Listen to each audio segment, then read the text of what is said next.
Alex was stunned. He couldn't react in time. He had known Sue for less than 3 hours. How could he be her boyfriend for no reason? No, don't misunderstand me. I'm just saying that tomorrow you'll pretend to be my boyfriend and help me pass my mother's test. Or else she'll force me to date the man she's trying to set me up with. Just help me, okay? Sue felt that she'd had an excellent idea and lightly pulled on Alex's arm with her 2 small hands to convince him. Alex gently pushed her hands away. He was feeling very conflicted and confused.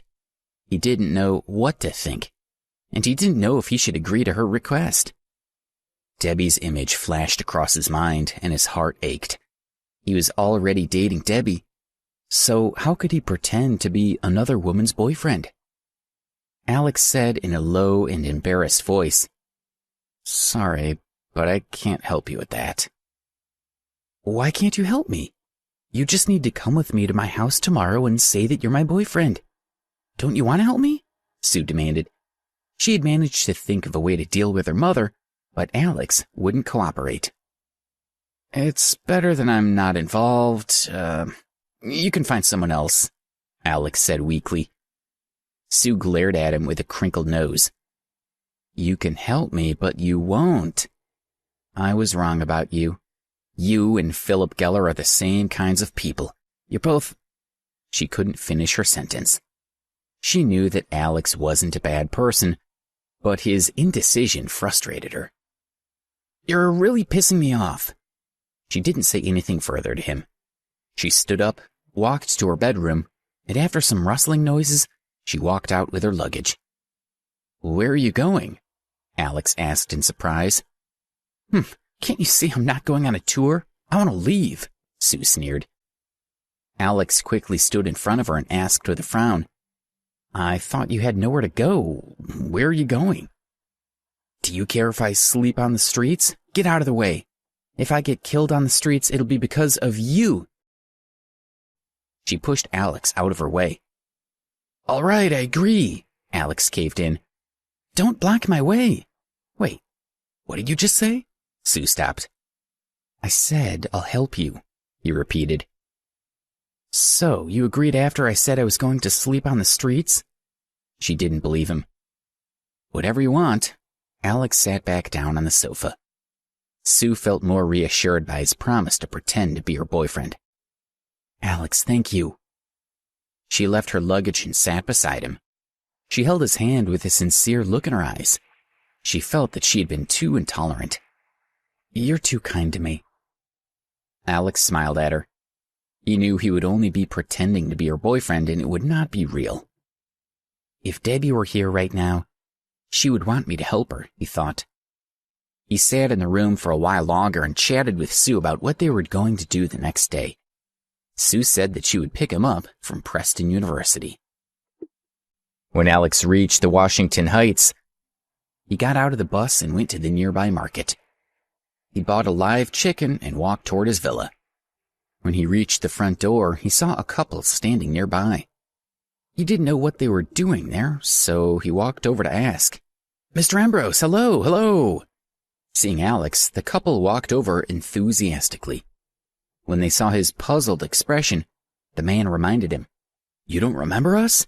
We met when you bought this villa." As the man said this to him, Alex remembered that when he had bought the villa, there was a young couple there who had mocked and ridiculed him. This was the unpleasant couple. Thinking about their previous behavior, Alex couldn't help but be on guard. "What are you guys doing here?" "I'm sorry, we didn't recognize you the last time. We offended you. Please forgive us for our rudeness."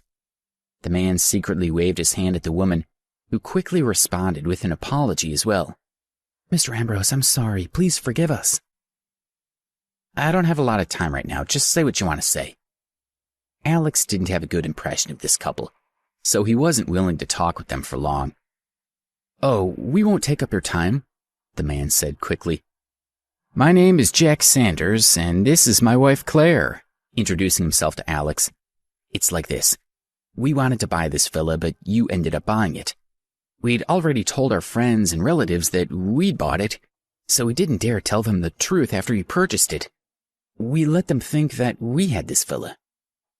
It's our fault. We loved it here. Jack pointed to his wife. We thought we could afford to buy a villa here, but we don't have enough money. A few days ago, my mother-in-law called and asked to see our house. We couldn't tell her the truth, so we thought we would try looking for you. Why are you looking for me? Alex asked in amusement. He remembered that this couple had been very arrogant back then, and now they were stuttering in front of him.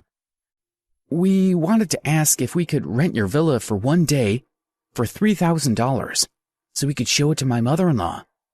What do you think? Jack asked politely. You are such a good son-in-law, Alex said sarcastically. Mr. Ambrose, I must admit that I have a lot of respect for you. However, if you don't help me with this time, I'll look bad in front of my mother-in-law. Her family will look down on me. Please have pity on me and let me rent it from you for a day, Jack said with a frown. That's right, Mr. Ambrose. Please help us, Claire also pleaded. Alex thought about it for a while and finally agreed. Fine. Thank you, Mr. Ambrose. On behalf of our family, I thank you. Jack and Claire looked grateful as they said, We'll transfer you the money right now. There's no need for money. You guys should earn more money and try to buy your own property as soon as you can. That way you won't have to lie anymore, Alex said. Oh, right. When will you need to use the villa? Tomorrow, but can you please arrange to not be here? That way my mother-in-law won't suspect anything. Jack asked respectfully. Tomorrow's fine. I have to go do some things with a friend. Alex thought that the timing would work well for him. He would go with Sue to see her mother and leave the villa for the couple to entertain their family. After Alex handed them a key, they thanked him profusely and left. Alex shook his head and headed into the villa. Oh no, Alex thought as he walked through the door. He had forgotten that the 17-year-old grandma was always at home. What if the couple or the man's mother-in-law saw her? He thought about it some more but decided that it wouldn't be that troublesome. The grandma had been living in this villa for several days, and Alex had not seen her leave the house or eat anything. There was usually no sound coming from her at all. Alex thought that the grandma must fly out the window to eat. As he thought about this teenager who had looked like an old woman when he had first seen her, but had then regained her youth, he felt that she was very mysterious. Knock, knock. Alex lightly knocked on her door. Grandma, I've brought you a live chicken. After he waited a long time, there was still no sound coming from inside the room. He found it strange, so he turned the key and gently opened the door. She was sitting cross-legged on the floor with her eyes closed, as if she were practicing meditation. Wisps of white smoke were coming out of her head, and her face was covered in sweat. Grandma, how are you? Alex ran to her side and supported her. Have my powers deteriorated so much already? The old woman lowered her head and mournfully cried, Ah! Ah! Her voice was filled with such power that it shook Alex. He had to cover his ears, as if it felt like his eardrums were about to burst. Grandma, don't be so impatient. If you're more patient, you'll get better, Alex said to comfort her. Patience? Time is what I haven't got right now. If I let that Zora cook find me before I recover my power, I'll be in danger. Do you understand? She glared at Alex and scolded him. She had gained more familiarity with him over the past few days. Huh? Alex did not understand. Grandma, who is Zora? Is she very strong? Are you suggesting that she wants to kill you? Why are you asking? Grandma felt that she had said too much and decided she'd better stop talking to him. You're not trying to find out more about me to tell that Zora, are you? No. Alex waved his hand as if to dismiss her notion. He had never heard that name before. By the tone of Grandma's voice, it appeared that she had a deep grudge against this person. Alex had to quickly establish that he was in no way connected to Zora. I just care about you. Care? Grandma sneered and looked at him with her sharp eyes. The words of men can't be believed. Did he say back then that he would protect me for the rest of my life? Neither of you men are good people. Alex didn't know who the woman was talking about, but her voice contained a trace of sadness and bitterness. It seemed that she had been hurt by some man before, so she had lost confidence in all men. What kind of unforgettable relationship did that man have with her that could still injure her so deeply? Granny, that Zora... Alex wanted to ask her who Zora was, as after all, he was the heir to a very wealthy family. He should be able to help Grandma. Before he could finish his sentence, the grandma, Georgina Fox, waved her sleeve. Alex felt a strong gust of wind as he was lifted through the air. Bam! His body sharply hit the wall. He felt a pain in his back. I told you, don't ask me things that you shouldn't ask. Grandma looked at him coldly. Alex's back hurt, and he was even more shocked. She just said that her power had deteriorated, but she seemed to be so strong. He couldn't even imagine how strong she would be when she was at her... Alex slowly got up. However, he couldn't do anything about this weird grandma. You've got a pretty strong body. She looked at him without a shred of apology, and there was a trace of a smile on her face. Meanwhile, he eyed her speechlessly. Alex had let go of the chicken as he hit the wall and landed on the ground. The rope that tied its feet broke, so the chicken flapped its wings and flew toward the window. Grandma's eyes froze. She stretched out her hand, and a thin blade appeared in her palm. With a whoosh sound, the flying chicken fell to the floor.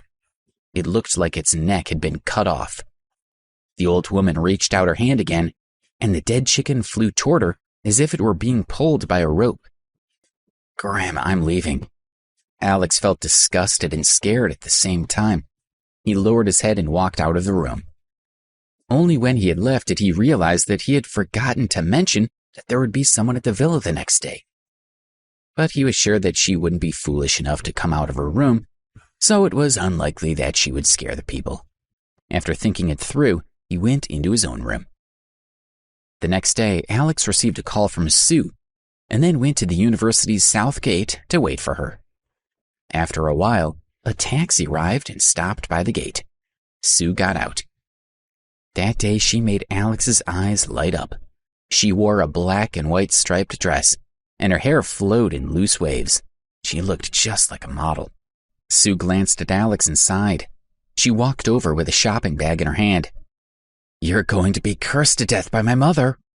Hey, you know I'm just a poor student. I don't have any good clothes. Alex scratched his head and laughed awkwardly. Thank goodness I prepared for this. Here, you can put these on. She handed him the shopping bag. You didn't buy me clothes, did you? He slowly took out the items in the shopping bag and was surprised. There was a nice summer suit, a pair of shoes, and an expensive-looking watch. Although they were not particularly extravagant items, they still looked expensive. Where did you get this much money from? He asked. Alex's first reaction was that he was being cheated by Sue. How could she afford such nice things and not be able to pay rent? Did she lie about losing her job? Alex hated it when others lied to him. He would definitely throw these things on the ground and leave without looking back if she had lied to him. I rented these clothes for $30 for the day. I'll return them after you come back to my place. Do you really think I have the money to buy these things? Sue whispered as she moved closer to him. She was a bit embarrassed, so she was secretive and afraid of being overheard. Huh? He didn't really expect her to come up with such an idea. He looked at the items again. He wasn't sure about the clothes and shoes, but the watch was undoubtedly fake because the hands stood still. What are you doing? Hurry up and put the clothes on. We need to get going. Sue pushed him a little, so he quickly went to a nearby men's room to change. That looks much better.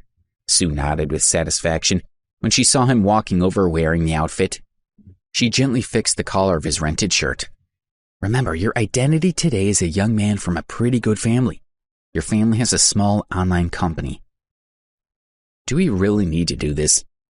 Alex was a bit worried about being a fake boyfriend. What do you mean? My mom has her eyes on a man's family. If your family isn't good enough, she definitely won't like you. She'll push me into dating the other guy. Our mission today is to let my mother compare you with the man she found for me. She has to feel that you and I are the perfect match. Do you understand? Sue explained. I understand, but what about after that? Alex was still a little worried. Since he was helping Sue this one time, would she be causing trouble for him from then on like Karen did? I'll just make up a reason in the future to say that we broke up. Don't worry, I won't lie to you. Sue was still a little disappointed. What did he mean by that question? He thinks he's not worthy of a girl like me, she thought. Let's go. Sue didn't think too much about it. She and Alex waved down a taxi and went to her mother's house. A young man named Gary sat on the sofa at Sue's mother's house and chatted with her mother, Sarah. Gary, Sue is happy to be working in journalism. What about you? Sarah asked with a kind smile. Gary had been introduced to her by her sister, and she had heard that his family background was very good. You likely already know about the special movie town that's been set up next to the science park, right? I feel that over the past few years, our country's film industry has been a treasure trove, so we've started a company to do some side films and TV dramas. We also provide props for the various production teams. We've done well, and over the past year, my own net income has been close to $150,000, Gary said humbly. Sarah's eyes lit up when she heard how much money he earned in a year. All right, I think the two of you will have some things in common. When Sue gets here, you should have a good chat with her mother said. Ding dong, rang the doorbell. Sarah went to open the door with Gary following behind her. It was her youngest daughter, Sue. You finally remember to come home? Sarah greeted her with a rebuke. She had 3 daughters, but this girl was disobedient. Sue was already 26 years old, but she still wasn't worried about her future. Since her eldest daughter's daughter was already going to college, how could she not be worried about Sue? Come in. Gary has been waiting for you for over an hour. Sarah was in a hurry to get her daughter to meet the young man. I told you, you don't have to worry about me. Don't worry about me, muttered Sue. If I don't worry about you, then who will? If only you would bring home a man, I wouldn't be in such a hurry, right? Sarah's attitude was a little anxious. This daughter of hers was already making her reach a breaking point. How could she not find a husband yet? Sue pursed her lips and pulled Alex, who was standing beside the door, into her mother's sight. Hello, Alex said with an awkward smile. Hello, who are you? Sarah asked with a puzzled expression. This young man seemed to be well-dressed and quite handsome. Sarah couldn't help but be polite. His name is Alex. He's my boyfriend. Sue glanced at Alex as if she said this to her mother.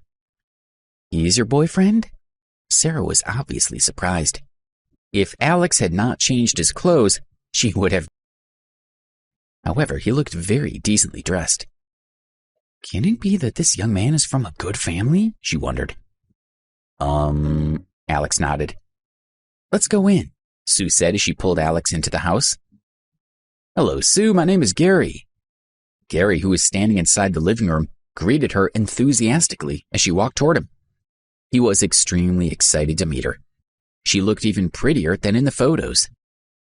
Hello, Sue replied coldly. She motioned for Alex to sit on the sofa while she went to her father's picture to light a candle. Gary, look. Sarah felt quite awkward. Sue had already said that Alex was her boyfriend, and Alex looked like he had a pretty good family background. She couldn't push her daughter toward Gary anymore. However, Sarah was still quite cautious. She didn't know which of the two young men was wealthier, Alex or Gary. It was not good for her to express her thoughts too clearly. It's fine. It wasn't as if Gary had not heard what Sue had said to her mother at the door. But when he saw Sue's stunning beauty, he had resolved to use all the means at his disposal to snatch her away. Gary shot an unfriendly glance toward Alex. Huh? Thought Gary. He focused on Alex's clothes and looked him up and down. He nodded his head with a mocking smile in his eyes. Alex looked down at his outfit, but he didn't see anything wrong with it. Sue went back to the living room and sat beside Alex. Sue, when did you and Alex meet? Why didn't you tell me about him? Sarah's words were meant for Gary to hear, indicating that she didn't know that Sue already had a boyfriend. Sue and Alex looked at each other. They could see the nervousness in each other's eyes. Sue flipped back her hair and said, "Several months ago, right?" "Alex, what does your family do?" Sarah asked without hesitation. She wanted to get to the bottom of this right away and compare Alex and Gary to see which one was better. She didn't want to waste the opportunity of meeting the two young men at the same time. "Oh, we have an internet company. It earns over $1 million a year. It's not a big company." On the way to the house, Sue had coached Alex quite a lot, so he remembered her instructions quite clearly. "Oh, Alex is really funny. It's not a big company." When she heard how much Alex's family could earn in a year, Sarah was grinning from ear to ear. It seemed that Alex's conditions were even better than that of a high-class family. She started to look at Alex like a mother-in-law would look at her son-in-law. "Ugh," Gary snorted. He could not help but shake his head and smile playfully. "Alex might be more capable than me," Gary said. "You probably don't understand. Let me explain to you that he's wearing a suit that costs at least $500. It looks like he's wearing designer shoes that cost at least the same amount. That watch is even more expensive. It's probably over $2,000. My clothes are just over $1,000 and are nothing compared to his outfit." If it were not because of Gary's comparison, Sarah wouldn't have noticed that Alex's clothes were so expensive. She looked at him with even brighter eyes. "I knew it.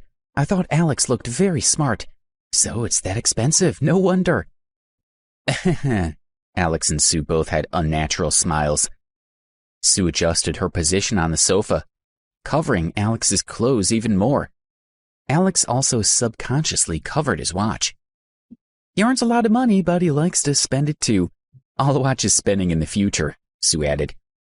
"Alex, I like your shoes. Which mall did you buy them from? I'll also go buy a pair," Gary asked. "Ah." Alex was caught off guard by his question. "My mother bought them for me. Yes, my mother bought them for me, and I'm not sure where. I'm too busy at the company every day, so I don't have time for shopping." Alex and Sue finally felt relieved. "What about your watch?" Gary asked before they could catch their breath. "My mother bought it for me too. I don't usually care about these things," Alex said as he braced himself. "This Alex. Sue, you have to help him more in the future. At his age, he can't just be relying on his mother," Sarah said with a kind smile. "Alex, what's the name of your internet company? Where is it located?"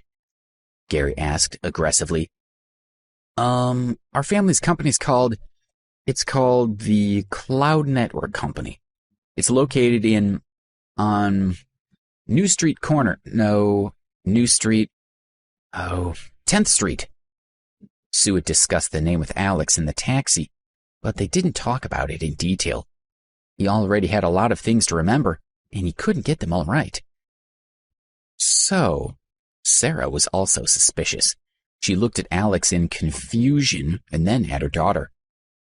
"Alex has been studying abroad and doesn't know very much about his family situation right now," Sue said, quickly trying to smooth things over. "That's not right. Alex just said that he was busy at the company every day, so he didn't have time to shop for his own clothes and shoes. His mother had to buy them for him. Isn't that so?" Gary keenly grasped the discrepancy. "Yeah, what's going on, huh? Alex, Sue?" Sarah couldn't help but ask. "Mom, Alex was too careless." Sue wanted to find a way to smooth things over, but Gary started talking even louder. "Do you still not understand? This guy called Alex has been lying since the moment he walked through the door." Gary pointed his finger at him. "Do you think Alex is lying to me?" Sarah looked at Gary in disbelief. "That's right," Gary sneered as he walked over to Alex's side. He contemptuously tugged on his clothes. "They're all fake, yet you dare to call yourself rich." "Nonsense. Why did you say that? I don't want to see you here. Get out of here now." Seeing that the situation was getting worse, Sue stood up and angrily rebuked Gary. "Sue, don't be silly. This is a swindler." Gary pointed at Alex and said provocatively, "Do you dare to show your watch to her mother and me?" "Why should he show it to you? Who are you? What obligation do we have to show it to you? Get out of here right now." Once the watch was in their hands, the whole situation would be exposed. Sue had to kick Gary out immediately. Only then would she have a chance of surviving this mess. "Shut up," Sarah shouted. She could tell that there was something fishy going on. She looked at Alex and said, "Alex, let me see your watch." Alex was extremely conflicted. Sue was also feeling very anxious. What should she do? But now that he was forced into the situation, Alex lowered his head slightly and slowly raised his right hand. He pointed his watch at Sarah. He wanted to admit to her that he was pretending. "Gary, what did you say about Alex's watch just now?" Sarah glanced at the watch, but she didn't find anything wrong with it. "Take a good look at the second hand on his watch again," Gary chuckled. "Ah, why isn't the second hand of this watch moving?" Sarah noticed that something was wrong, and at the same time she looked anxiously at Gary. Of course it's not moving. How can a fake watch work? Gary had accurately pointed out the flaw. A fake? Sarah was shocked as she looked at Alex and Sue. Alex had an embarrassed expression on his face. Sue lowered her head and didn't care to look into her mother's eyes. Sue's face was red and flushed. "This watch is not just a fake." Gary walked over to Alex's side and lightly tugged at his clothes he was wearing. "Not only is that watch a fake, even the clothes and shoes he's wearing are fakes." "Ah." Sarah scrutinized Alex's expression. Then she looked at Sue with a deep gaze, making them both squirm. "Nonsense! What right do you have to slander my boyfriend? Who are you? If you say what he's wearing is fake, then you might think it must be true. Get out of here." Sue was shaken by her mother's gaze as she subconsciously made a move to fight back. "Sue, you were deceived by this swindler. You should not have doubted my words. Why are his clothes fake?" Gary pulled Alex's collar and skillfully flattened it.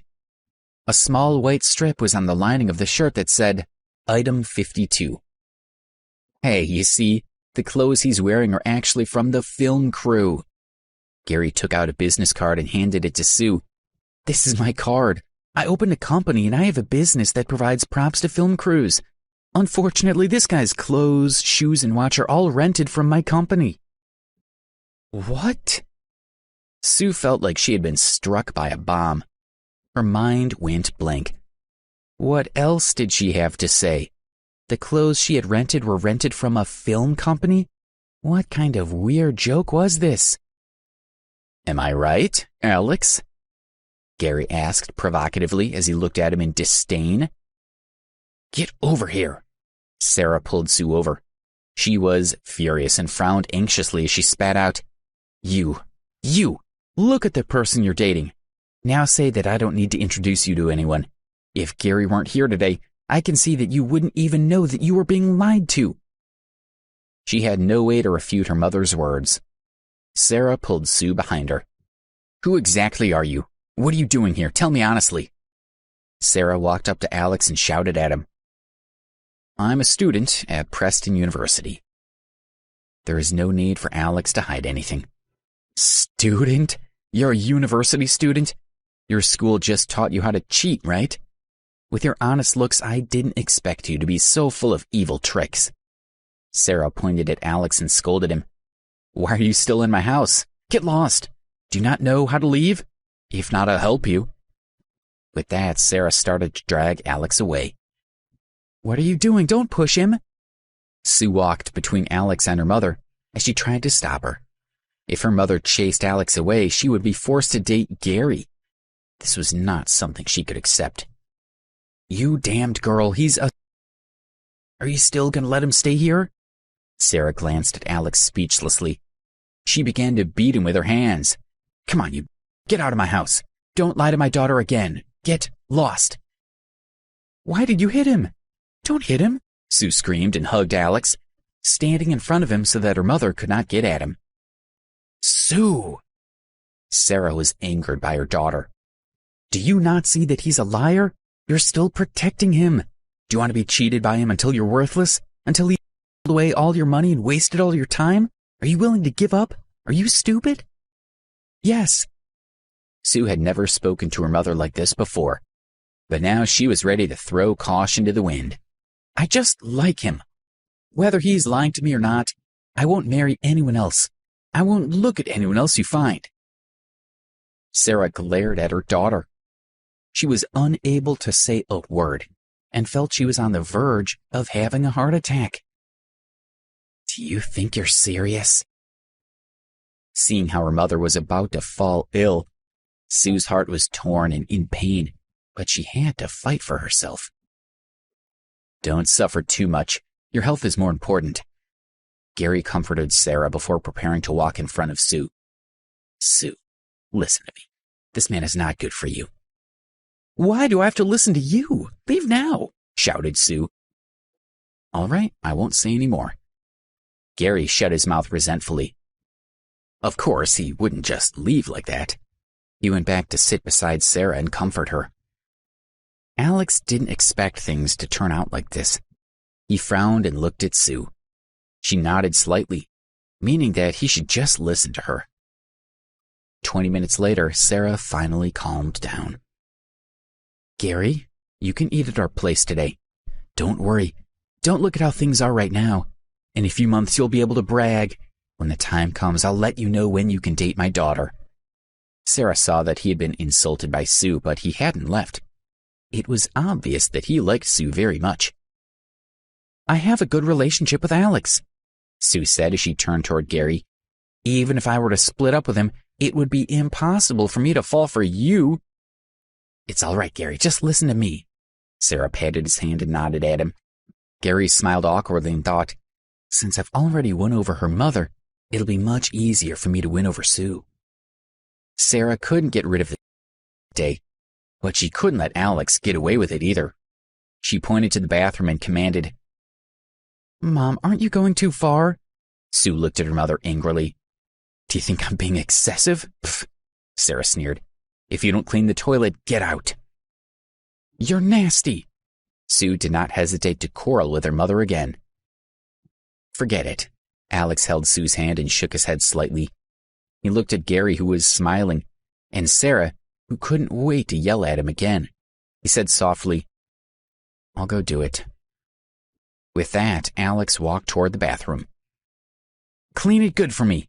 If you can't clean it, you'd better get out of here, Sarah shouted at Alex's back. Sue started scrolling through her phone and didn't say a word to Gary or her mother. She had achieved her immediate goal, as they both thought that Alex was her boyfriend, and it would be impossible for her mother to force her to date Gary. Rang the doorbell again. Sarah opened the door and saw 2 women and 1 man standing outside. It was her second daughter, Claire, son-in-law, Jack, and her granddaughter, Rose. Jack and Claire were the couple that had asked Alex to rent the villa to them. Mom! Grandmother! Hey, why are the 3 of you together? Rose, where are your parents? Seeing the 3 of them, Sarah's mood improved slightly. Oh, Grandma. Rose held Sarah's arm affectionately. My dad has to work, and Mom has been looking after Grandpa in the hospital these past few days, so I'm the only one who could come over. I called Aunt Claire, and she said that she wanted to go to Preston University to pick me up, so we came over together. Sarah looked at Rose and mumbled, Your parents are really something. They even avoided coming to your grandfather's birthday. Oh my, Grandma, if you don't think I'm qualified to represent them, I'll call my parents right now and insist they come over, Rose said teasingly. You're clever. Okay. I've missed you so much, you little thing. Hurry up and light a candle for your grandfather. Sarah pinched Rose's cheek, then turned to Jack and Claire. Come on in. She looked at Jack with a kind gaze. She had always been very satisfied with this son-in-law. Seeing that Sue had arrived earlier, Rose was pleasantly surprised. Together with her aunt, she lit a candle for her grandfather before sitting down beside Sue. Jack and Claire also sat down on the sofa. Mom, is this... When Claire saw Gary, she could guess that this was the man her mother had recommended to Sue. Gary took the initiative to greet Jack, Claire, and Rose. Jack and Claire had a good impression of him and exchanged business cards. So, Gary, you're the founder of the film company. That's kind of like what Sue does. She's a sports reporter. Claire knew that since her mother had invited Gary to her house, she must have revealed her intentions of introducing him to her sister. If Sue can give me the opportunity, I would naturally want to discuss some films and sports stories with her. I'm just afraid that she won't give me this opportunity, Gary smiled.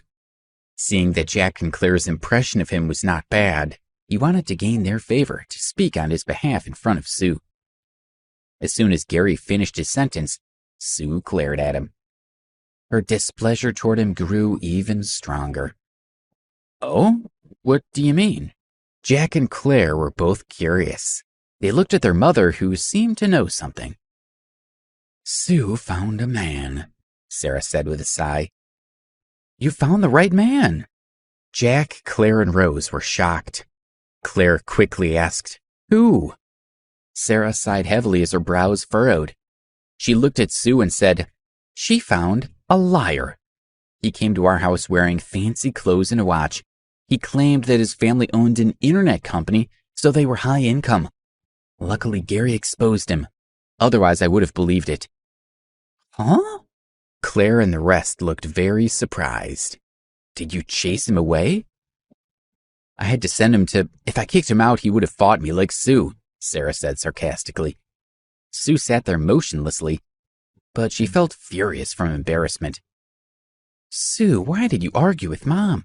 She did it for your own good, you know. Claire reprimanded her, but she didn't say anything else in case it would start another clash. A soft scrubbing noise came from the bathroom, which was far from the sofa. She couldn't hear the noise clearly, so Claire asked curiously, Mom, who's in the bathroom? Who else could it be other than that swindler? Her mother cried. He's still here? Claire asked as she walked toward the bathroom. Jack, don't worry about him. Sarah held her back. She looked at Jack and Claire and said, I told him to clean the toilet. It stinks. Let him stay in there alone. This is too shameless. Where does he think he is? His place with his family? A swindler who thinks he can stay in our house? Claire was dragged back to her seat by her mother. She purposely said it loudly so he could hear her from the bathroom, but Alex had his earphones on and was listening to music while scrubbing the toilet bowl. He couldn't hear the conversation in the living room. Sue, he clearly tricked you. Do you still intend to keep dating him? Claire looked at her sister. She liked to speak condescendingly to Sue in this way. Listen to me. Split up with this guy before he gets you into trouble. We're so busy, we don't have time to fix your mess for you. Since when have I troubled you, sister? Sue couldn't help but retort angrily. What sort of attitude is that? I'm doing this for your own good, okay? Claire was furious when she heard Sue speak to her in that manner. Sue had always been obedient to her, so how could she dare to speak to her like that? Forget it, Sarah said. She lowered her voice and added, She's enchanted by that man. It's useless for anyone to try and say anything now. Claire still mumbled to herself as she glanced at Gary again. Sue, you don't know a good thing when you see it. You're actually willing to follow a swindler. What are you doing? Then she spoke to Gary. Gary, it's fine. My sister's a bit stupid sometimes. They won't be together for long. Thank you, Gary nodded his head, feeling even more pleased with himself. It looked like Sue's family was on his side. Although Sue felt uncomfortable, she didn't say anything. Her sister had treated her like this since she was so young, so she was already used to it. Rose gently squeezed Sue's hand and looked at her with some sympathy. She knew that her aunt had never liked it when her grandmother tried to introduce her to someone. When she heard that her aunt had found a boyfriend, Rose was quite happy for her. But she didn't expect that it would be a swindler. Sue could smile wryly at Rose. Claire, we'll go to your house later. Let us see what this expensive villa looks like, Sarah said with a smile, changing the subject. It had already been more than 2 months since they said they had bought the house, and no one in the family had gone to visit yet. Sarah wanted to take advantage of that day's get-together so they could all visit Jack and Claire's villa together. "Do you want to go to the Washington Heights to take a look?" Rose asked. Preston University was very close to the area, so every time she saw a villa there, she felt especially envious. She would finally be able to go inside and take a look that day. Someday she would be able to show it off in front of her friends too. "Okay, we'll go later," Claire said as she smiled. She felt confident, as Mr. Ambrose had already given them a key to the villa. "You guys bought a villa at the Washington Heights?" Gary asked in surprise. Seeing Jack and Claire indifferently nod their heads, the respect reflected in Gary's eyes grew even stronger. "Impressive. The Washington Heights is currently one of the top residential areas in New York." The villa in the center there is sold for a sky-high price of almost $40 million, and no one in the city has surpassed that record. It's said that all the famous people in New York live there. Being able to buy a villa not only shows how wealthy you are, but how much power you have. I've been wanting to buy a place in the Washington Heights since last year, but even now I still could not do it. Jack and Claire were flattered by Gary's description. "So you also wanted to buy a house in the Washington Heights?" To be honest, the place there is not that easy to buy. It's not only limited by money, but you also need the right connections. Jack acted as if he understood the process very well, completely forgetting that he didn't really have a villa. "How about this? Let me see if I can help you get in touch with someone who can help you buy a place there. But whether or not you really can buy one, I'm not sure either." "That's great. Thank you, thank you." Gary shook Jack's hand vigorously. "Sue, look at your sister. She already has a villa in the Washington Heights. Tell me, where are you living? Think about it carefully. See if your mother is right or not." Sarah once again shifted the topic to Sue. Sue pursed her lips as she was unable to say anything. "Are you still living at Lawrence Heights?" Claire glanced at her sister. "You're already 26. You're still renting. That's quite a shame. Do you have any plans to buy a house?" No, Sue lowered her head. She didn't look at Claire or her mother. She only makes $2,000 a month. After paying for rent and food, she only has $300 left over. How could she afford to buy a house with just that little bit of money? "I won't be surprised if you start asking me for handouts," Sarah snorted. "Since when have I asked you for money?" Sue's nose crinkled and her eyes turned slightly wet. She forcefully held back her tears. "Fine. Since you didn't want my money, then you must have made all your own money. All the money you got for school must have fallen out of a money tree. Your mother never bought you any clothes. You must have all bought them on your own," Sarah complained. Sue was again rendered speechless by her words. Sue's cell phone rang. She picked it up without thinking and said to the person on the other end of the line, "Check it yourself. I've already made up what you owe me from the company. Don't call me again for it, okay?" With that, she hung up. Previously, when Sue had left her media company, she had discovered that they owed her a year or so of back pay, so she had called them to ask them to make up for it. "Sue, what's going on? Did something happen to your company? Tell me," Sarah asked as everyone in the room had heard Sue's phone call. Sue became extremely nervous as everyone looked at her. She clenched her fists and turned her head away. "I've lost my job," she tried to say calmly. "What?" Sarah slapped the coffee table heavily with her hand, making the glass on the table rattle. "When did it happen?"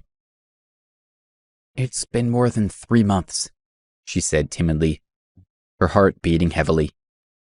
3 months? Oh my, how have you been covering your expenses?"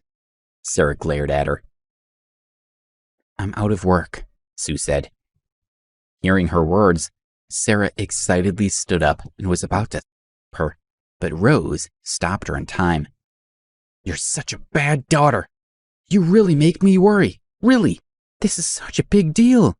You've been in this situation for so long and you didn't even tell us about it? You're not 16 anymore. You're 26. So even now you're still as arrogant as ever. Let's see how you're going to live in the future. Don't come asking me for money. I don't have any either," her mother cried. Sarah was furious. It must be him who caused you to lose your job.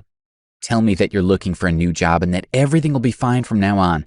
That guy's already lied to you so much. What can you say to me now?" Sue sat on the sofa in silence with her head down. Her mother had never shown her any patience, which is why she hadn't told her that she was jobless. "Damn it, look at what she's turned Sue into. This person is really malicious," Jack said. Although Claire and Sue didn't have a particularly good relationship, Jack and Sue were on good terms. As a brother-in-law and the only man in the family, Jack naturally had to stand up for his sister-in-law. "Mom, Dad's in the bathroom right now. If he dares to mess around in front of me, I'll fix him." "Right. Jack, go to the bathroom and drag him out. You don't need to be polite with him. You just have to have control yourself and don't let anything happen to him." Sarah felt that letting Jack solve the problem at that very moment for once and for all was a good idea. "I'll go with you. If that dares to resist, I won't be polite." Gary also joined in the ruckus. If Alex broke off his relationship with Sue, it would make it easier for him to pursue her. "Good, you two go. You can do whatever you want," Sarah urged. "What are you doing? What does my lack of work have to do with him?" How could Sue not be anxious when she heard that Jack and Gary wanted to beat Alex up? She stood up and was about to stop her brother-in-law. "It has nothing to do with him? Sue, I think you've been brainwashed by that man." Sarah stopped Sue and looked at Jack. "Quickly, go find him. Don't worry about her." "Gary, let's go," Jack called out, and the two of them headed for the bathroom. "What are you guys doing? Come back here. It's none of his business." Sue panicked. She wanted to grab hold of Jack and Gary, but Sarah and Claire held her back. Sue wanted to break free, but she couldn't escape from their grasp. Let me go, get out of the way. You guys come back. My job loss has nothing to do with him." Sue was almost fighting with her mother and Claire. She shouted, "Alex, quickly leave, go." "The reason you're so afraid is because you know that he's the culprit, right?" Claire hugged Sue and said, "That guy came to our mother's house today. Do you think we'll be able to make him leave?" She looked at Jack. "There's no need to be nice to him." Rose anxiously stood beside Sue and everyone else. She didn't know what she could do. Seeing the three adults struggling, she could only say helplessly, "All of you, stop fighting. Please stop fighting." Jack and Gary had already reached the door to the bathroom. They saw a young man with his back to them, wearing earphones and listening to music while wearing plastic gloves to wipe the toilet bowl. Beside him was a bucket of water with a green rag. "You're intentionally pretending that you can't hear me, right?" Jack said, but the young man kept on cleaning the toilet. "Damn you, get him for me, Gary."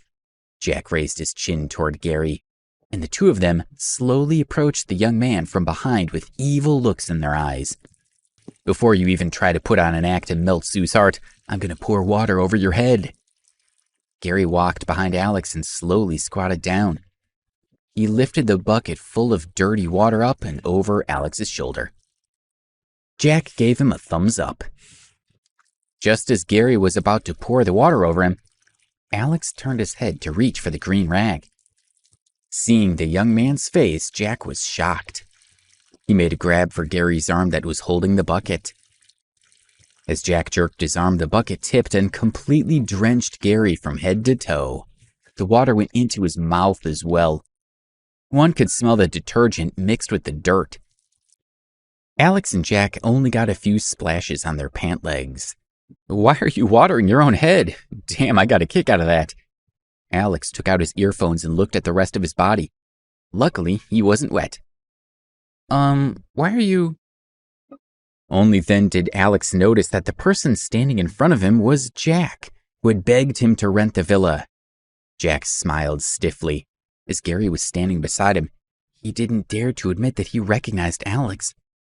When he was standing at the bathroom door, Alex had his back to him. Also, his clothes were very different from what he normally wore. Jack hadn't recognized him until he had turned around, and his heart almost flew out of his throat when he saw Alex's face. "What are you all doing?" Alex was curious as to why Jack and Gary were standing behind him. He abruptly stopped speaking and let out a painful cry. Why are you cleaning the toilet? Yuck, this is too rude. Please stop doing that. This was a very rich man, one who had bought 2 villas, including one worth $40 million, and there he was cleaning a toilet. Not to mention that Jack was also borrowing Alex's villa in the Washington Heights. It was like a huge joke. Please come out, Jack said, throwing away the rag that Alex held in his hand and inviting him out of the bathroom. What's going on? Gary wondered. He had been drenched in toilet water, so he still didn't understand. What is Jack doing, he thought. He wiped himself with a towel and walked out of the bathroom. Sue and the other 2 ladies were still struggling with each other while Rose stood to the side. She was unable to make a move. They saw Jack and Alex walk out of the bathroom with a smile. The 3 of them stopped. Sue and Sarah hesitated. How come it seemed like Jack was trying to please him? Claire's heart skipped a beat. How could it be him, she thought. Rose also felt the same way. When she saw Alex, she had a strange feeling in her heart. Seeing that Claire was also there, Alex made the connection that Claire and Sue were related. He couldn't help but sigh. This really was a small world. When he saw Rose, his gaze only paused on her for a moment before he looked away. Jack, he was the one who tricked Sue. Why are you treating him like this? Sarah looked angrily at the contented smiles on their faces. She felt that Jack was being really unreliable this time around. Jack couldn't think of what to say at the moment. He rolled his eyes as he walked over to Sarah with a fake smile. Mom, it might just be a misunderstanding. I think he's a pretty decent man. Yeah, Mom, didn't Sue say that Mr. Ambrose wasn't lying to her? Right, Sue? Claire also spoke up for Alex. Yes, he didn't lie to me. Sue was stunned, but she didn't understand why her sister would speak kindly on her behalf. Maybe we overthought this. Mom, please calm down first. Let's sit down and have a chat, Claire said, as it occurred to her that her sister should really try to catch this billionaire. Sarah was also curious about the sudden change in the attitude of her daughter and son-in-law. She was reluctant to sit down with Alex, but she ended up sitting on the sofa. Alex, do you want to sit too? Claire asked carefully. Alex nodded and sat beside Sue. Seeing Alex sitting together with her aunt and thinking about how he was now her aunt's boyfriend, Rose felt sad for some reason. She turned her head away and no longer looked at him. Although she was comforting herself, Rose's heart was still a little messy. She felt as if she had lost something. Gary also walked over and explained why he was wet. He said he had accidentally fallen in the bathroom. He wanted to move a stool to sit next to Sue, but when he heard Sue's unintentional mutter about how smelly he was, he tactfully moved farther away from her. He gave Alex a look that was filled with anger. Jack originally wanted everyone to sit together and let Alex and Sue's matter pass, but Sarah still had a bad impression of Alex. Jack and Claire were also afraid that if they continued to speak up for him, it would arouse Sarah's suspicion and disgust. If they messed up a good thing, it would be bad news for their villa rental. Jack brought up a distraction just in time. It's almost noon. Mom, let's go to my villa. We'll have lunch together, Jack suggested as he looked at the others. Jack had driven his car to his mother-in-law's house. Sarah and Rose got in the car first, while Jack and Claire waited outside. Alex had not climbed in yet, and they didn't want to get in the car before him. Sue, hurry up and get in the car with Mr. Ambrose, Jack said politely. Claire also smiled apologetically. Sue and Alex opened the car doors and started to get in. Although Sue was curious about their behavior change, it was refreshing to see her sister and brother-in-law act more nicely towards them. Get out! This isn't your car, Sarah said as she glared at Alex. Mom, don't say such harsh words. There's plenty of space inside, Jack said with a frown. He stole a glance at Alex. He was afraid that Alex might get angry and reveal that Jack was renting the villa from him for the day. Even if there's room for him, he's not allowed in here. He might get the wrong ideas if he gets used to sitting in nice cars, Sarah said as she continued to speak negatively about Alex. She waved at Gary, who was standing outside. Gary, let's go there together." "Okay," Gary agreed, pushing Alex aside and getting into the car. Jack looked at Alex with embarrassment. "Okay, I won't go with you," Alex said to reassure Jack as he patted him on the shoulder, smiled indifferently and left. "Don't come back," Sarah said angrily. She glanced at Sue and said, "Why are you still standing there? Get in the car and sit next to Gary." Sue looked at her mother, but she didn't say a word. She turned around and chased after Alex. "Come back here," Sarah yelled after her daughter, but she didn't look back. Jack drove Sarah, Claire, Rose, and Gary to the Washington Heights. As they drove, Jack and Claire felt uneasy. They had borrowed Mr. Ambrose's villa, but Sarah had been unkind toward him. When they arrived, everyone got out of the car. "I wonder if Sue will come back," Gary muttered worriedly. "Don't worry, she'll come back," Rose whispered to him. That day was her grandfather's anniversary, so one of the three girls had to be present. "That damn girl better not bring that swindler with her," Sarah said with a dark expression. "Claire, take everyone to the villa. I'll go and buy some groceries now. I'll show you a thing or two with my cooking today," Jack said. "All right, Mom, everyone, let's go." Claire led them into the residential area, while her husband walked toward the nearby market. As he walked, Jack phoned Sue to check in on her. He was relieved to hear that she and Alex had taken a taxi to the Washington Heights. He continued to walk to the market to buy some food. Claire led everyone to the villa's front door. When she inserted the key into the lock, her hands were trembling. After all, this wasn't her house. But she heaved a sigh of relief when she heard the door click open. "Come in, Mom, Rose." Claire lightly wiped the sweat off her forehead and gestured for Sarah and the rest to enter. "Gary, please come in."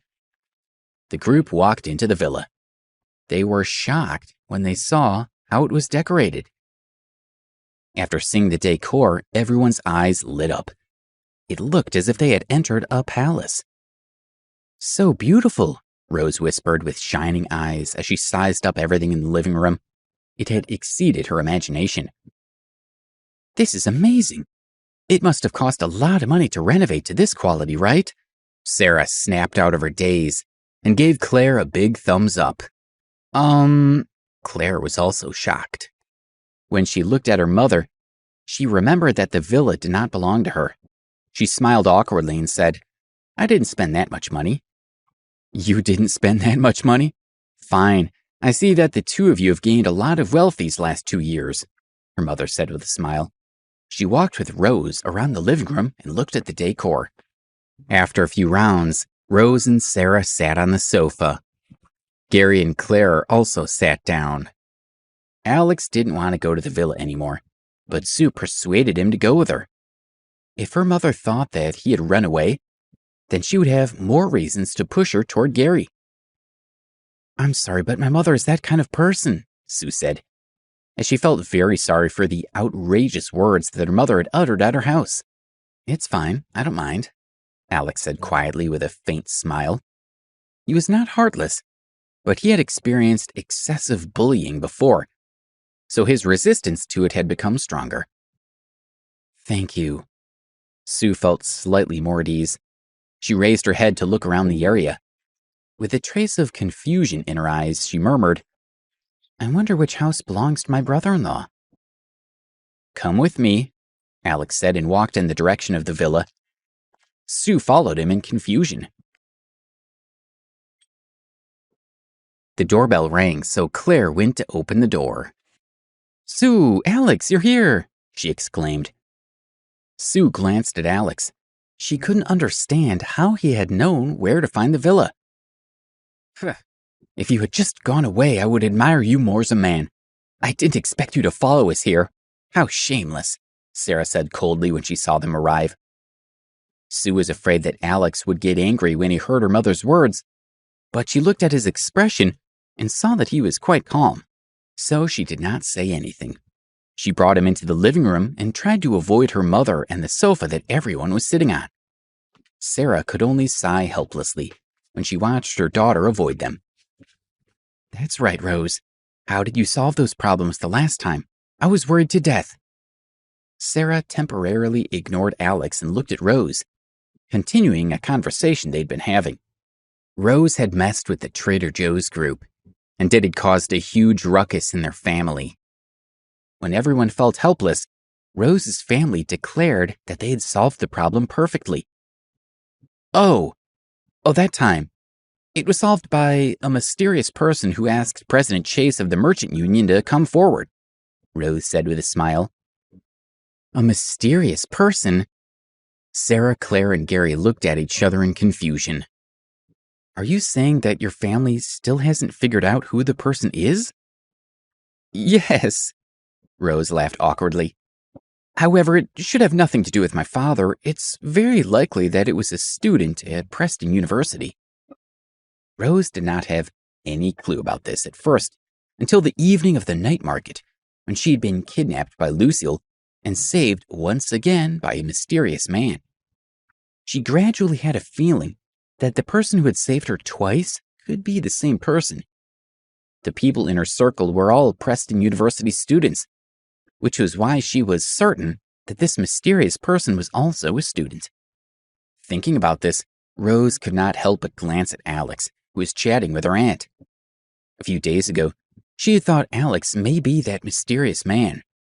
But now that she had thought about it some more, she decided it was a ridiculous idea. Rose somehow felt angry when she saw Alex and her aunt sitting together. They looked comfortable talking and laughing with each other.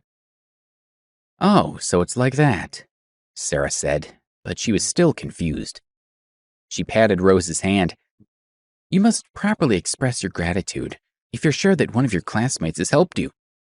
If it's appropriate, you could also try dating. Grandmother, what are you talking about?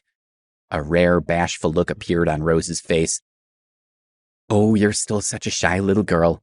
I'm telling you the truth. Think about it. The kind of person that could make Donald Brennan of the Trader Joe's group back down is not a joke. Just pay attention, okay? Sarah whispered as she leaned toward her granddaughter. Seeing that Rose's bashful expression was becoming more serious, her grandmother laughed and said, All right, I'll stop now. Sarah and the group chatted for a while longer, but when Sarah saw Alex and Sue sitting together in the small, distant living room, she got angry. He's in the same school as you, right? Have you heard of him? Sarah said loudly on purpose, interrupting their chat. Rose could not help but glance at Alex. She noticed that he was looking at her, and when she saw him sitting with her aunt and looking like the perfect couple, a trace of hatred rose inside her heart. Of course I know him. I met him once when he was doing business with my father at the First Republic Bank. He didn't even have a card. He just rushed in recklessly and hit my head. He's very good at boasting. When my family was in trouble, he even faked that we would be fine, but he didn't do anything. Last week I went to the night market with my best friend, and she'd asked him to protect us. But when we were in danger, he ran away. He didn't apologize or show any concern. He didn't do anything at all, Rose reflected. Alex sat in the smaller living room and watched Rose vent her anger. He turned his head away bitterly and looked disappointed. Alex, Sue said to him in a low voice. She never thought he would have this kind of conflict with her niece. Although she had only known him for less than 2 days, Sue knew that he was not like what Rose had described. I'm fine. Whatever she says doesn't affect me. Alex raised his head and smiled at Sue. Don't lie to me. I can see that you care, Sue said. Although Alex was smiling, it was with a hint of disappointment. She leaned toward him and asked with concern, Do you have a misunderstanding with Rose? Alex didn't say anything. He turned his head and looked out the window to hide the sadness in his eyes. He thought about how he had helped Rose so much, but now she mocked him in front of everyone. He felt foolish.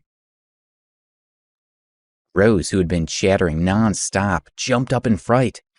Looking at Alex, whose anger had turned to embarrassment, she felt a trace of guilt. He looks so angry. I must have made him furious, but why do I feel so uneasy and guilty now? Isn't this what I want to see? She thought. Countless questions appeared in her mind. "What's wrong with you?" Sarah found another opportunity to dislike Alex. "You're still so cocky in my daughter's house." Sarah pointed her finger at him. "Get the hell out of here. Who do you think you are? I've told you this before when you said and did those wicked things back at my house," she cried.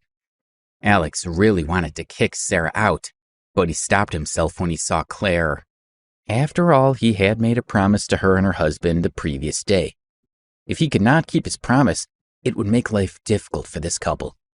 Alex kept his promises, so he did not say anything.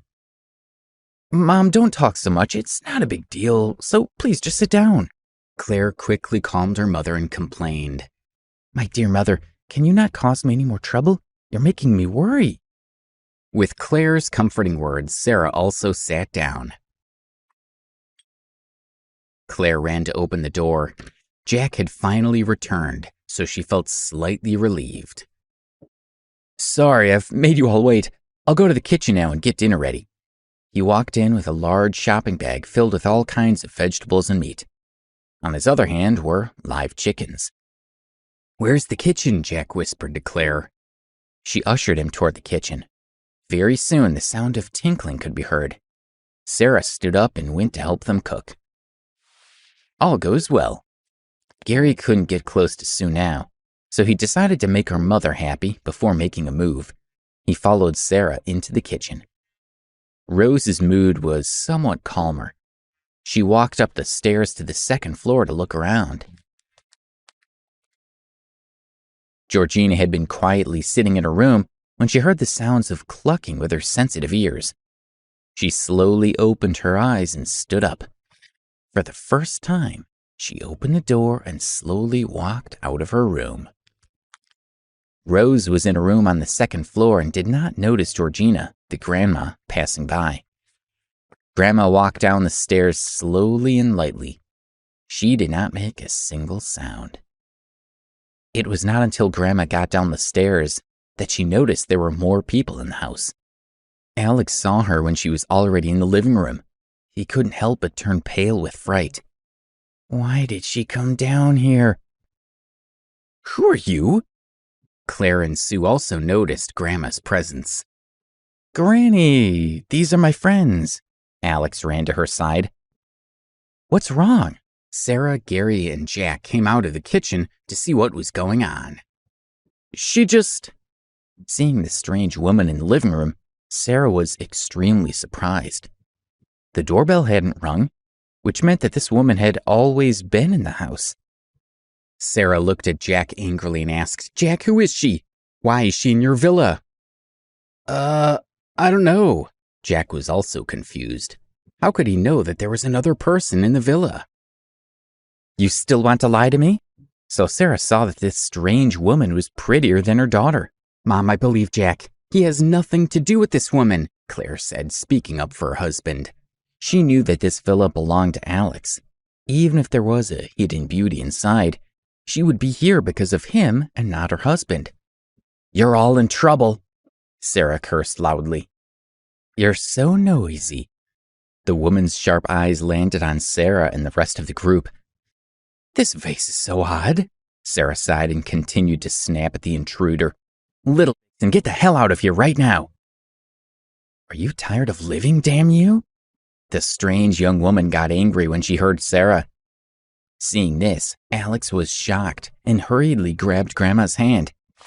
Granny, no, they don't understand. Please leave them alone, Alex said in a low voice. Let go.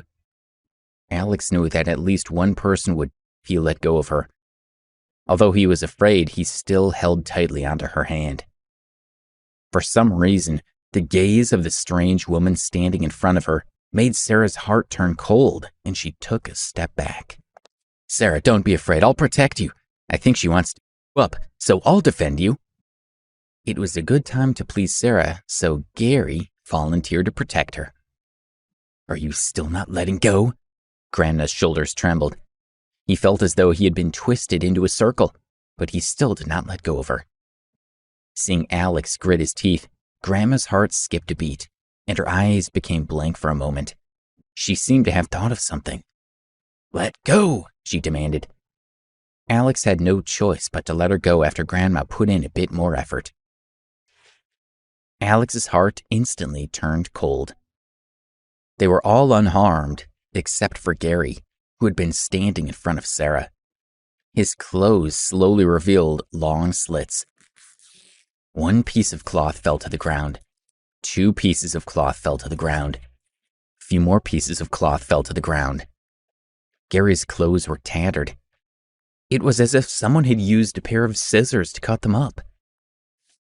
Gary moved stiffly as he touched his body. It felt like he had survived a disaster. The others were also stunned. Then she slowly walked toward Alex and said, "This group of people is very annoying. I'll go out and look around. I'll be back in 2 hours. If they're still here, I won't care about the consequences." "Yes," Alex nodded. She did not one, which was already a relief for him. With that, Grandma slowly walked out of the villa. "Mom, how are you?" Sue, Claire, and Jack rushed to Sarah's side. Sarah started crying. She stood up and pointed angrily at Alex. "So you brought that damn woman here. You'll pay for this." Sarah was no longer afraid after the woman left, so she decided to vent all her anger on him. "Gary, go over there and slap him twice. I'll let you marry my daughter." Sarah grabbed him by his tattered clothes, commanding him to take revenge for her. "Maybe next time. I still need to see a doctor, so I won't be staying." Gary rushed out of the villa in his tattered clothes. "Jack, this is your villa, and then help me call the police to arrest that damn woman." Sarah felt extremely upset and wanted Alex to pay the price. Jack mumbled in embarrassment. This was Mr. Ambrose's villa, so how could he kick him out? "Mom, calm down first. Let's sit down and talk." "What are you talking about? I don't have anything to talk about with this damn swindler." Sarah was flustered and exasperated. She stood up and walked toward the door angrily as she spoke. Jack and the rest of the group could not stop her. "You stay.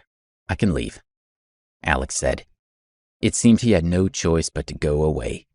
He walked over to Jack and patted his shoulder. "I'll leave now and come back in 2 hours." "Get lost! What right do you have to come back here in 2 hours? Do you think this is your home? We don't want to see you again." Sarah felt great when she heard that Alex was leaving. Alex sighed and walked toward the door. "This is your home. Why are you leaving?" An apologetic voice could be heard from the second floor. The voice belonged to Rose. She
"You?" asked Sarah. "That's right, Rose, this is my home." "Why are you saying that it's Alex's home?" asked. Rose was crying so hard she couldn't even breathe. Her family looked at her with stunned expressions. "Rose, what's wrong with you?" "What should we do?" "What's wrong? Don't cry, just breathe." "What is it? You can tell your grandmother. Don't cry so much, my child." They gathered around Rose and looked at her worriedly. But Rose walked in front of Alex and gazed at him with tears in her eyes. "I was wrong. I'm so sorry. I was wrong. Please forgive me." Rose kept saying those words over and over again. She wanted to hear him forgive her. "All right, you don't need to say any more. I'll forgive you," Alex said with a frown. He hated Rose's actions toward him, but when he saw how much she was crying now and how sincere and humble her apology sounded, he was quite moved. She felt that she truly meant it this time. "Thank you," Rose said sincerely. Alex's forgiveness had made her feel much better. "Rose, why are you apologizing to him? What's going on?" Sarah still didn't understand what Rose was saying. "Grandma, don't you understand? He's the one who helped us before," Rose said, looking at Sarah with a mournful expression. Sarah looked at Alex in disbelief. She could not accept what her granddaughter had said. She looked at Rose and said, "You think that this villa belongs to him?" Rose nodded. Sarah did not believe it. She then shifted her gaze toward Jack and Claire. At this moment, her perception was being shifted. "How can this luxurious villa belong to this?" she thought. She urgently needed Jack and Claire to give her an answer that would let her return to normal. However, both her daughter and son-in-law had awkward expressions on their faces. They didn't know how to react, so her heart turned cold. "Claire, is the villa yours?" Sarah still held on to her last sliver of hope. "No." As things stood, there was nothing Jack or Claire could say. "What?" Sarah shouted anxiously. Her eyes went red as she spat the question out, with her eyeballs nearly popping out of their sockets. "No, you'll understand when I explain. I was going to buy this villa, but... Anyway, this villa actually belongs to Mr. Ambrose. We're just borrowing it for the day." Jack blurted out the truth in a panic. Sarah sat down on the sofa. Her heart had nearly stopped beating. "Mom, are you all right?" Claire quickly asked. "Mr. Ambrose, I'm really sorry for making you suffer at my mother-in-law's earlier," Jack said, apologizing to Alex. "Help me up," Sarah said to her two daughters after resting for a few seconds with her eyes tightly shut. Claire and Sue, one on each side, helped Sarah stand. She walked toward Alex. Alex looked into her eyes and thought that she was still going to destroy him even then. Just when he was thinking of this, she knelt in front of him. "Mr. Ambrose, I'm sorry. I offended you. Please forgive me," she said quietly. "Mom, what are you doing?" To him. Now that Alex was rich, she didn't go near him. "Go, Sue," shouted her mother. "What's there to be shy about? We're all family," urged Jack and Claire. Sue couldn't figure out what exactly was the right thing to do, so she lowered her head and walked Alex's side. "So you're rich," Sue said timidly, as she looked up at him with a pitiful and shy expression. Alex didn't know what to say. He had complicated feelings swirling through his heart as he sat on the sofa with her. "Yes, they look really good together," Sarah said as she nodded in satisfaction. "Seriously, Mother, please stop," Sue remarked. "A nice pair, don't you think so, Rose?" Jack said. Rose's eyes were still red.